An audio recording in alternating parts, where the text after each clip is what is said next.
திருச்சிற்றம்பலம். திருக்குறளும் தேவாரமும். அடல் வேண்டும் ஐந்தன் புலத்தை விடல் வேண்டும் வேண்டிய எல்லாம் ஒருங்கு. ஐம்புலன்களை அடக்குதல் வேண்டும் என்பதனை திருவள்ளுவர் இந்த குறளில் காட்டுகின்றார். இதனை சொல்லாத ஆசிரியர் எவரும் இல்லை என்று சொல்லலாம். எனவே அப்பர் சுவாமியும் இதனை பல இடங்களில் பல வகையாக அருளிச் செய்திருக்கின்றார். அவரது திருவாக்கில் இக்கருத்து சிறப்பாகவே காணப்படுகின்றது. எப்படி என்று சொன்னால், இல்லறத்தை துறந்தவர்கள் மட்டுமே ஐம்புலன்களை வென்றவர்கள் என்பது இல்லை. இல்லறத்தில் இருந்து கொண்டே ஐம்புலன்களை வென்றிருத்தல் கூடும் என்பது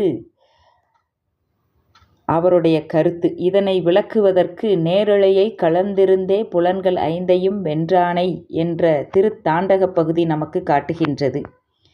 ஐந்து அவித்தான் ஆற்றல் அகல் விசும்புள்ளார் கோமான் இந்திரனே சாளும் கரி என்னும் திருக்குறளாலும் இந்த கருத்தினை நாம் அறிகின்றோம். இது எவ்வாறு எனின், அகலியோடு கூடி வாழ்ந்து இந்திரனை சபித்து அவன் ஆற்றலை அளித்த கௌதம முனிவரை அவர் ஐந்தவித்தான் என்று குறிப்பிடுகின்றார்.